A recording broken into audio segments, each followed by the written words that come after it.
წყალი არ გვაქვს 90-იანების შემდეგ.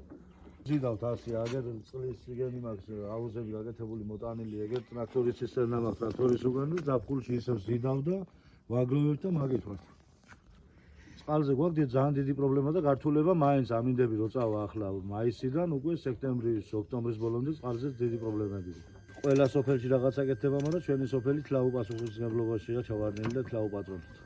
დაგვირდებიან არჩევნების დროზე, აბა აი, შეიძლება გავალები. ხო და მერე სამთავრობო არჩევენ და თავდება ყველაფერი. ვისაც უნდა იმას ყავდეს სამთავრობო. მდგომარეობაში ვარ. ძალიან, აი ზაფხულში განსაკუთრებით, აი მართლა უფლის წყალობაზე ვარ დამოკიდებული, თუ გაწვინდა მაია ჩვენი წყალი.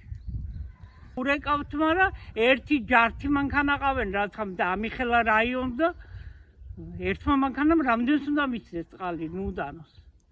მოაქვენ ტონა წყალი.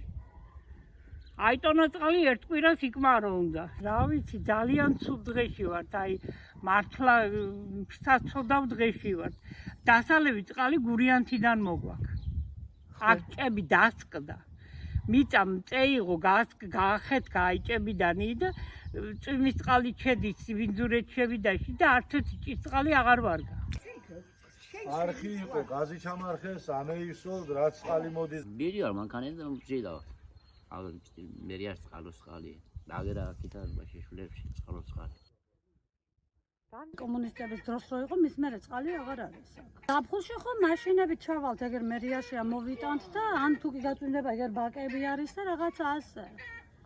მაგრამ არ გვაქვს ნამდვილად წყალი. და წყალია საჭირო ახლა სოფელში როცა ვარ, იმით არავინ აღარ ჩერდება სოფელში, ყველა ქალაქში მიდის და რატო გაჩერდები? ახლა მეც რო აგე ჩემი შვილები ქალაქში არიან, მეც ვაპირებ წასვლას, იმიტომ რომ არაფერი არაა, მართლა წყალი არაა, გაიგი არაა, გზა არაა და რამე და იმისა გაიხიგა, არავინ აღარ ცხოვრობს, ეგრე სახში არაა, ეგრე ქანი არაა.